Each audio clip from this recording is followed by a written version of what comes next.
tukola kyamaanyi n'Obukedde TV amanya Josephat Sserugya president w'abakulu Lugambo tuli wa Musumba Nyanzi Victoria Cathedral Esseeta Mukono we tuli ensonga etulese olina okuba ogimanyi kubanga luli twakulaga yali mukyala we Robina Nyanzi ayogera ebintu bingi tukatulaba Musumba ono atunyonyola empozi ebisingawo soke nebaze VIP water okututeekamu akasente akawera Musumba sio tusanyusa okula nkalesa kakati nno tuyitiremu kubanga soko tubulira amanya tubulira eggwani tugende mu maaso nze Omusumba Nyanzi wa Esseeta Victoria Cathedral njagala kukola musango wonna bawuliza ba Obukedde TV amanya geego naye waliwo ensonga nkulusebya zayagadde okuwuliriza amaze emyaka nga 5-6 nga mpulirwa amawulire naye nga sisobola kubaamu kyenjogera because mu kiseera ekyo nali nkyali mu bufumbo n'omukyala nesobola kumwogera kwogera ne mu kino njagala kwogera ku nsonga zino ezikwatagana Musumba tonatuke omaze emyaka emeka Musumba obutandika ddi luddawa obusumba nabutandikira Bukoto namalayo emyaka 10 gwali mwaka gwa 89 eyo kanisa ki yalinga ya Victor genda maaso kati ekiseera kyatuuka Mukama n'ayogera nange kanzi ndowooza nti ekigambo kibayita Mukama kwogera kutuma nakuyita koli Mukama n'angamba nzije ku Jinja Road netujja wano wetuli kakati Esseeta wavuka kuva eno namalayo emyaka 10 kati wano mazeewo emyaka 16 18 eri yali Musumba ki aliwa wali yakulira kanisa nze nali manyi nti oba wali junior pastor kati netusengukayo netujja emyaka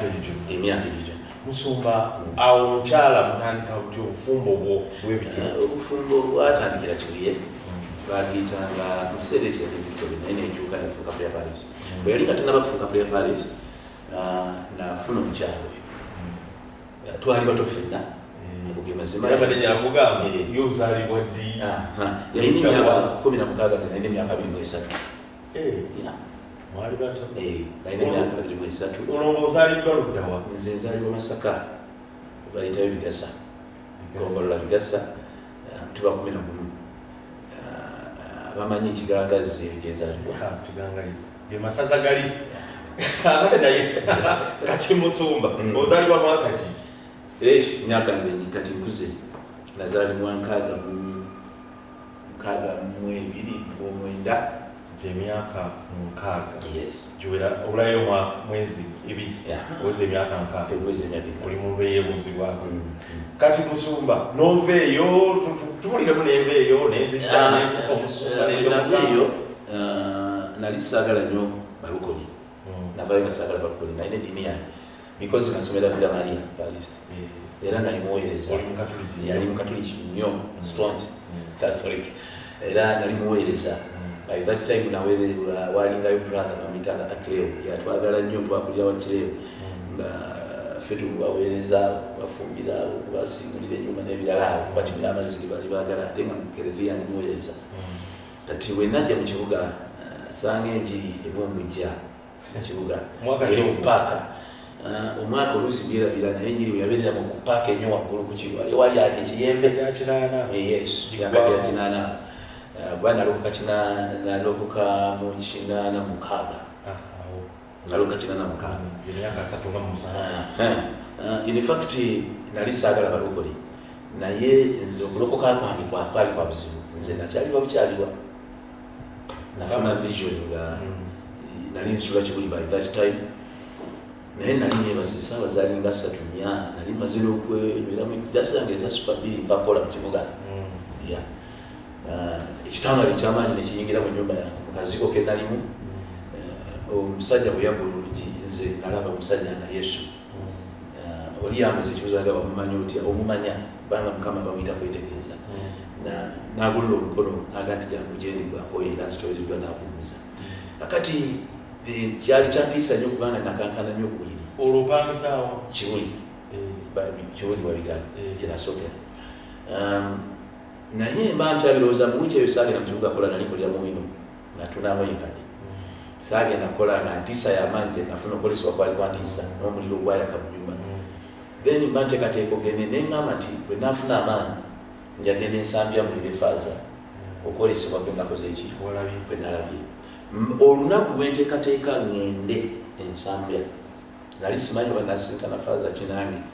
eddoboozi ne linnyima emabega nga linga tolinda kyokulokoka in fact nagenda kumirako enkadde yalinga mu kibuga mwalingamu gondi pastor Robert Kande yali atadde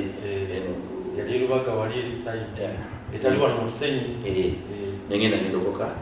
mukulu wange yali yalokoka yansoka okulokoka nantwala ekibuye eyo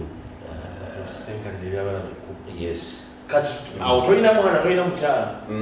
nalinawo abaana basooka ng'omuvubuka nga bameka uli mutabani wange oyo nga wakiriza wazaala okyasoma naye twali bato badisco nga tuli baana bato awo ebyensi mukama yakujja wano yes kakati nendokoka bwe waayitawo ndowooza gwali mwaka gumu nenyingira mu byokuwasa because nali saagala byakulonda kati olwo maama oli w'abaana ate bali abadde ki abo byali byagundi wafunye girlfriend ebyo bwebityo nozaala abaana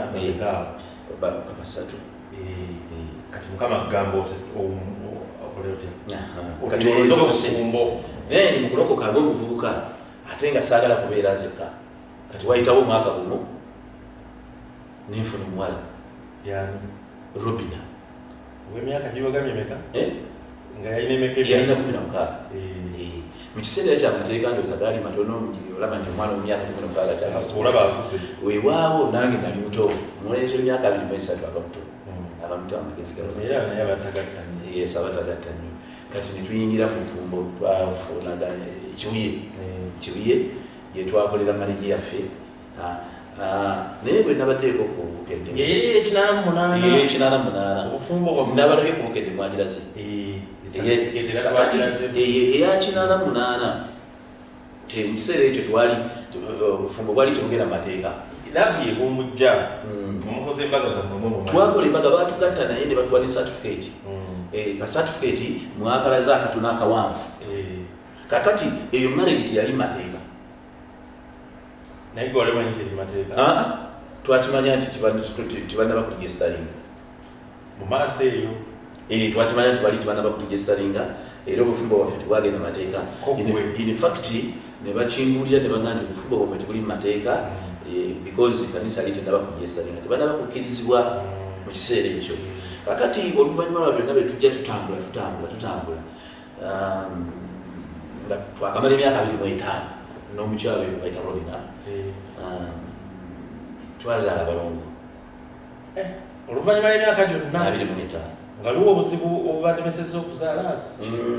kati byesaagala nnyo okwogera kuba bingi alina obuzibu bwe buwanvu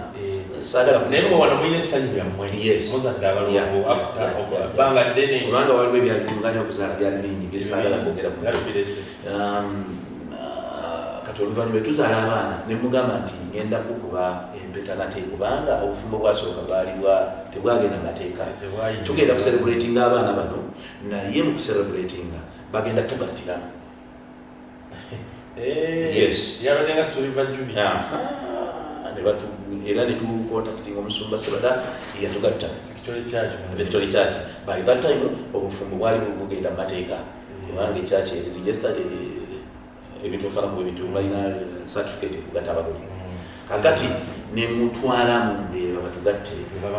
ne batumala era obufumbo era okutwala muki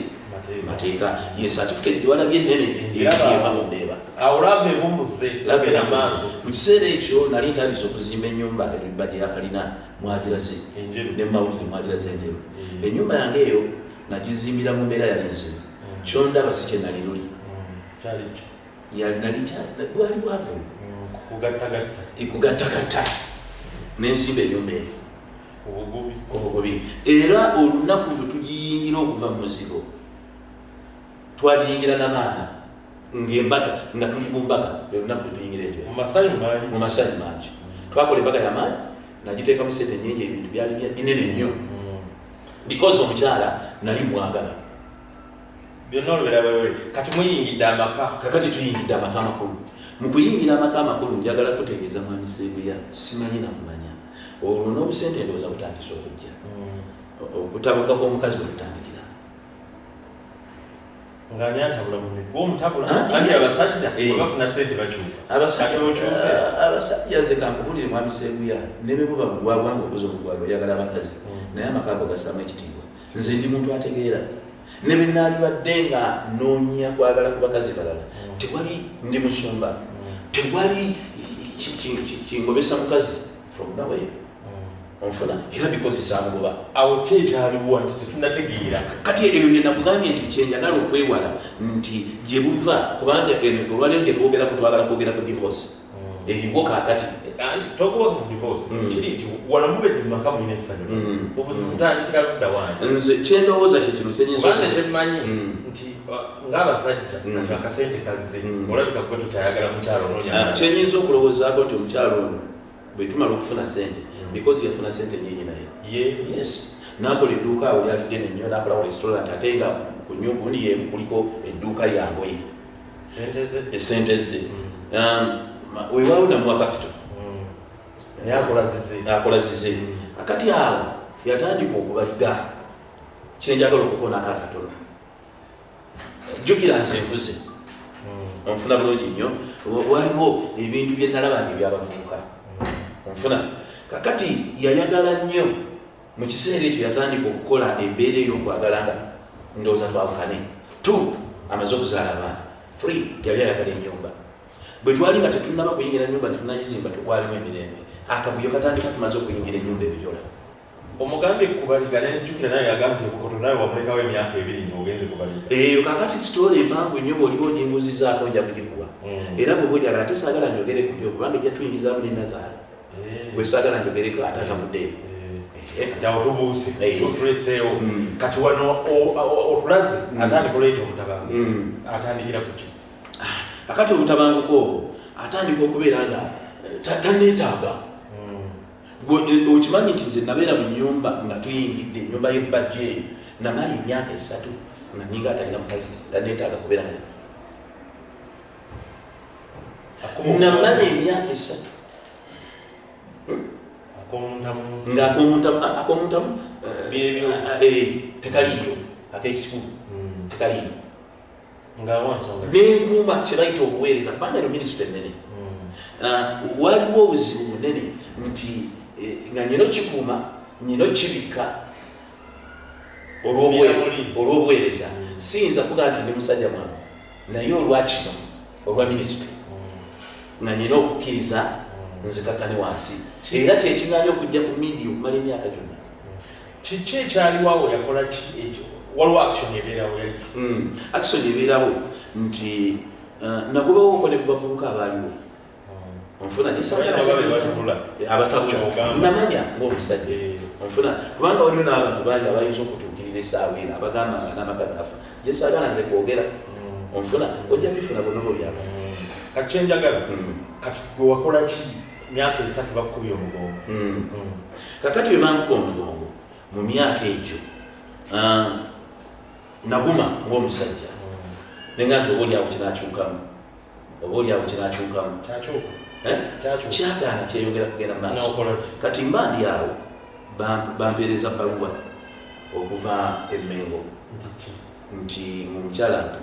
akubye mu kooti y'Emmengo etabaganya abafumbo kakati saasooka kumanya nga twesitula nagenda n'administrator wange bwe namanya nti bampaabidde nenfuna looya kuba nalina looya wange nemugamba nti bampaabidde omusango omukyala mpaabidde naye tubadde n'obutakkaanya nemubuuliramu ekiriwo enatuuka wali ne bamubuuza omwami wange kiki kyogamba n'agamba nti nze njagala kwawukana na musajja tugaba n'ebintu nti kiki yawa ensonga zengera bumanyi abakyala omusajja atulugunya akuba sikubanga ku mukazi nze taata wange tiyakuba okuleka ebyobulokole saalaba kitange ngaakuba maami ndowooza ekyo nekinkwata lwaki yali akyogera yali yeetaaza abantu bawayiriza ensonga endala yawaki ensonga endala yayogera ebintu bingi n'agamba simugulira mmere simwambaza wakati wali kiriwo so asaba okwawukana wakola ki waki olunamuddamu ki mu kiseera ekyo bwe bambuuza ekibuuzo ne mugamba nti ono yandeese asabye ebyokwawukana nze sisabye divorce yagyagala era sinalowooza kuba nti ndowooza kubya divorce okugimuwa era simanyi lwaki ayagala divorce ne bino byampaayira sibikolangako omukyala mwagala because oyo agamba nti mwalana emmotoka gyavuga leero bw'amala okuzaala nalinnya ennyonyi nengenda ebbaa nemugulira ekirabo ky'emmotoka mpya nfuna bwe mala okumuwa mmotoka n'emmotoka okugimuwa yali mu kiseera ekyo kati takyagyagala naye mukulisa okuzaala abaana ekirabo kye namukulisa okuzaala abaana byali bibiri okumukuba empeta nemugulira n'emmotoka empya netuyingira n'amaka bulungi nnyo awo nakugambidde nga tetunaba kugenda mu kooti abantu b'ensi eno njagala bawulirize n'okutegeera bafune newankubadde bugagga ng'omuntu alina sente naye musajja kyenyumba gyaka kuba nagisulamu emyaka 3 yokka nyumba yange empya nagizimba siina sente bwolowooza kubanga kooti si ennyumba ndyoke nve mu nyumba tutegereganye naye ani aliko amaka agafaana bwe gati era oyinza okugamba nti esaawa emaliwo olubiri wozimbika kati wali divorce okkiriza okoze eki saagikiriza nembigana kuba twabalayo mwaka mulamba emengo era omukyalo omulamuzi yamunenya namuga nti bwaleese wano omusajja ng'omuvunaanire kooti etabaganya bafumbo eno tugenda gituukako emakini tetunaba kutuukayo kati awo mumaze kakati netwalayo omwaka mulamba mulemaganya ng'ayagala bintu ayagala tugabana ebintu anti tulemaganya kyekyaddako kakati ekyaddako maani yangu abansa muninga balugundi bampita mu kooti emakindi high court ekooti gye twasookeramu bagiyita mediation mwalimu omukyala yali muzungu eyo twagimalamu omwaka mulamba kansooke nyonyoleko mediation twagimalamu omwaka mulamba kakati nga batuwa emyezi 3 ng'omulamuzi amubuuza oyagala kigala njagala kwawukana na musajja tugabane ebintu era fayiro gyalina ye byonna byonna mu ebiri byabiwandika kuba yalina balooya kakati emyezi omwenda bwe giggwako emirundi 3 nga ye ayagala twawukane kyenjagala okugamba Mr. Sebuya sinze nasaba divorce okwawukana ekyo kikyamu era bwino mulina anti agamba yatugamba wamulekawo n'ogenda kati awo ngaakumenya okumulekawo ekyo kyayogera kikyamu lwaki kikyamu nti okumpaabira mu Mengo mugundi twali ffenna ekinzire wakanveeyo nga wayiseewo ebiseera waliwo ebintu bingi bisaagala kwogera kuba maalimu n'obufa nze nalina obusobozi okubakwata nengamba naaweza omusango kankwate omukazi n'abaana bakube mu nyumba yaabwe onfuna bulungi nnyo naye embeera ezaaliwo byesaagala kutuukako essaawa kubanga naze kwogera ku byaki ebino kati mulemekaniddwa ekooti emengo tutuuse emakindi twamalayo emyezi 3 ng'ayagala twawukane ayagala tugabane n'ebintu n'ekkanisa agyagala ebintu byasaba ne motoka z'ekyaki azaagala n'ekyaki ayagala agyetaaga n'ennyumba agyagala talina busumba yali musumba yali mukyala musumba naye obuweereza abwagala gubenaafu obuweereza bwali mumanya ga kyaki ate nga buli bugesitatu era omulamuzi tiyabugaba ebintu byeyali ayagala bw'okebera mu fayiro ye gyalina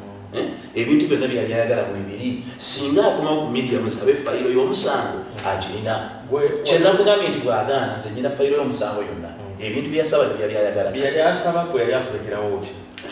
tewali kubanga waliwo n'ettaka eryaliwo naye nanini wadde abaana onfuna kuba nalina abaana abalala ng'alyagala era byonna mwe biri musango then nayogerako n'amataka g'esaalina n'agogera naye n'agateeka mu musango just kulya bumalumbi bintu bifaanako bwe bityo kakati omukyalo ono muzungu omulamuzi wayitawo emyezi 9 nga gundi kooti eweddeko n'ansaba n'aŋŋamba nti omukyala muwe divorce because luli divorce yagwangawo nga tetugigaba naye kati tugigaba kubanga abantu battingana singa omu aba agaanye tetuyinza kikaka ne mugamba nti nze saasaba divorce naye bw'abanga alemeddeko ebbanga lyetumaze mu kooti tewali mutawaana nja kukimuwa n'atusindika mu high court ne batuwa egundi esooka bagiyita deeply miss gisomeni eyo gye basooka okutuwa of Uganda babiri Robin Nyanzi petitioner versus Henry Nyanzi respondent decree NIS nno kino kitegeeza yabaweebwa 213 NIS kyalwa kitegeeza nothing tewali gamba muli awo buli omwali ngaliye naye awo tukola kintu kyonna nga tubakwasa towasa onfuna bulungi nnyo tekinnakakasibwa nti twawukana naye wakiri mwawukanyeemu mwelowooze oba munaakola mutya tomanya muyinza okuddingana era ne batusindika mu high court yali ekulemberwa gundi yaffe yagituulangamu yali majaji matovu yagituulamu awo n'atuwa emyezi 3 n'atusindika mu balooya tugende mu kyemba z'abalooya tutegeregane n'agamba looya wange ne looya w'omukyala nti musooke mutabaganya abantu bwe twagituulamu omukazi yayomba buyombi ne tumala emyezi 3 nga tewali kukaanya ye teyeetaaga ayagala bintu ayagala kwawukana kati ne tuddayo mu kooti kubanga ebbanga lye baali batuwadde lyali liweddeko olwo nga batuwaddeko ndi eyo ikulinis ogirabye then omulamuzi Matovu n'atugamba nti mbawadde kuba twamalayo omwaka mulamba agenda mbawadde emyezi emirala emeka 3 oba munakkaanya nze kyenazula mu kooti ezawukanye ez'abafumbo temuli nguzi temuli ki because kintu kyakwegendereza nnyo omusango guno bagwegendereza nnyo era omulamuzi yatugamba nti guno si criminal bino bintu byamu wakati wamwe bitategeregana webale nnyo era ekooti teyagalangako kusaanyaawo marriage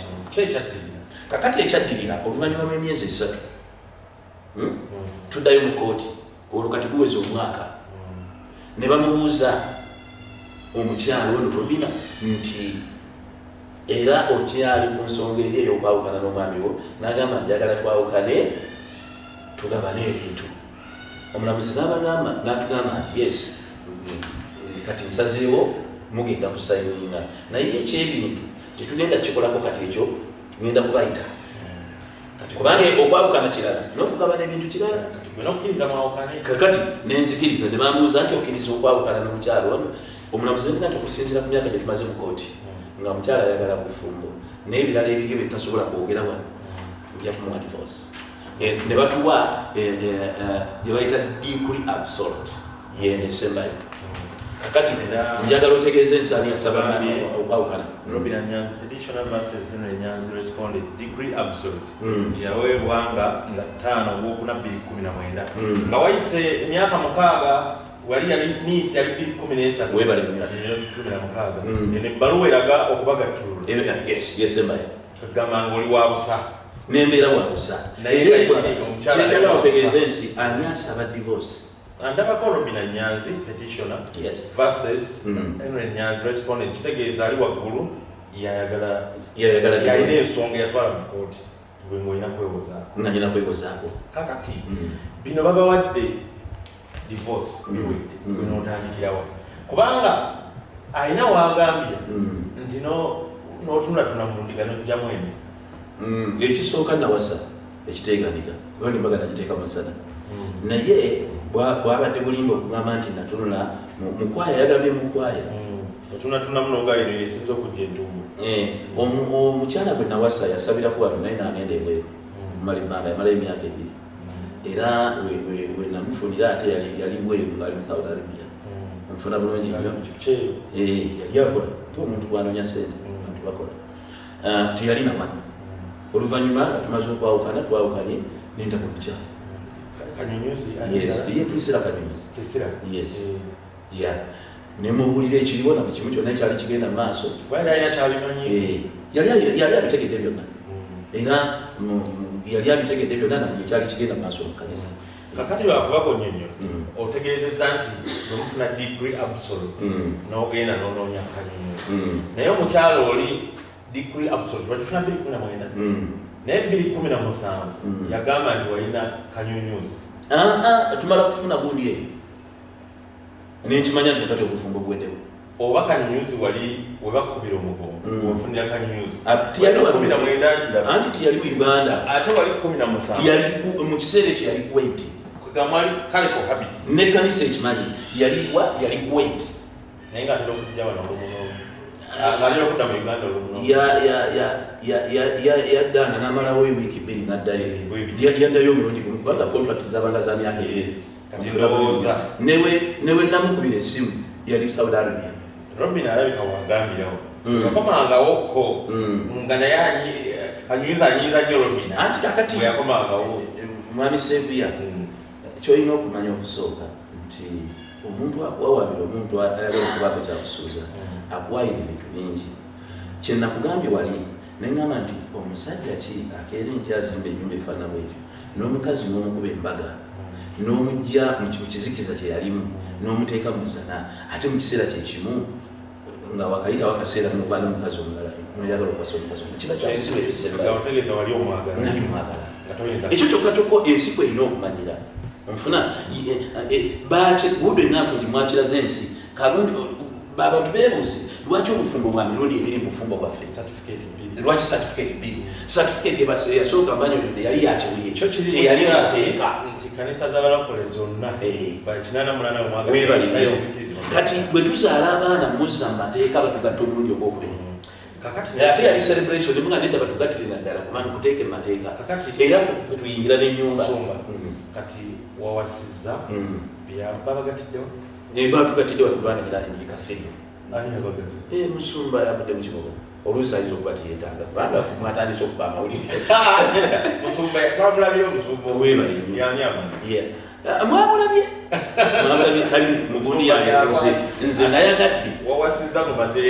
okugatabanga ekyokubiri nange nina amateeka agagatta abagole nfuna bulungi yes mu mateeka gye kanisa nene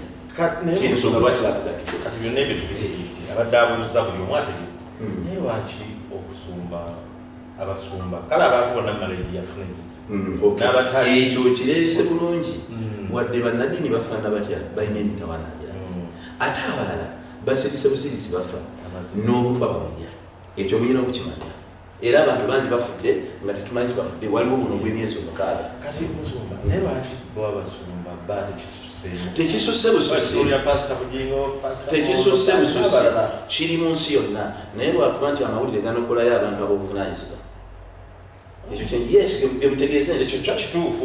naye ate si kyangu nnyo omuntu ng'abadde mu Catholic yayawukanye n'omukyala muleeta amawulire bizibu nnyo bigwerere n'abalala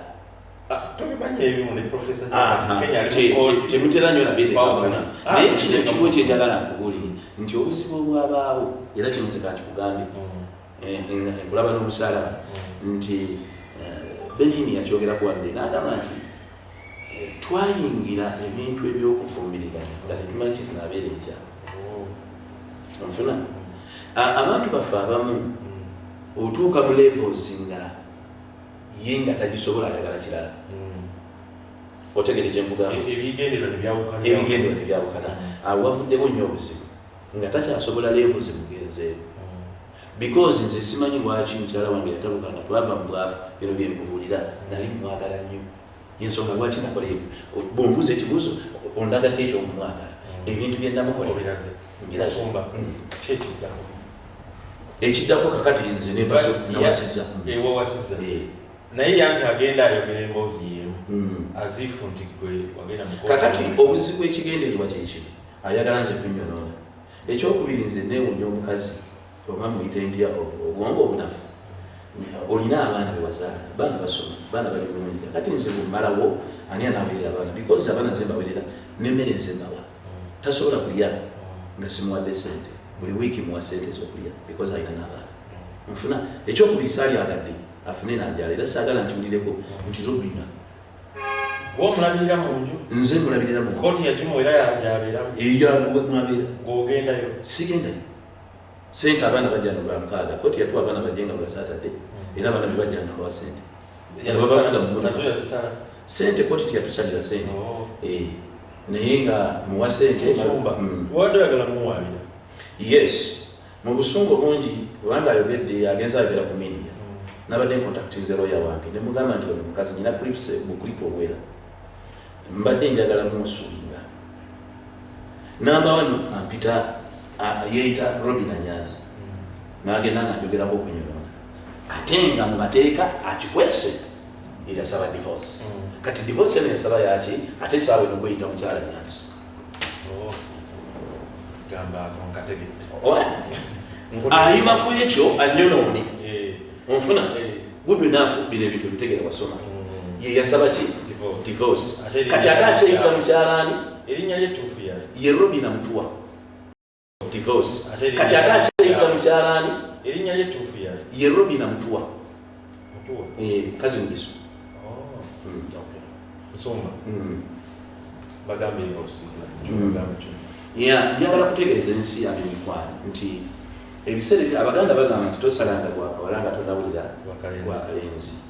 kubanga kirungi nnyo nosooka owuliriza ogwakalenzi. Nawulidde nalabye ne comments nyingi zebawadde naye njagala kubategeeza nti abantu nga batambula mu maka balina emitawaana mingi egyetaaga okwetegereza ennyo. Onfuna abantu bafudde, abasajja basa abakazi, abakazi basa abasajja, emitawaana abantu balina mwe mugenda okutegeera ebintu bino oluusi nga bimaze emyaka 10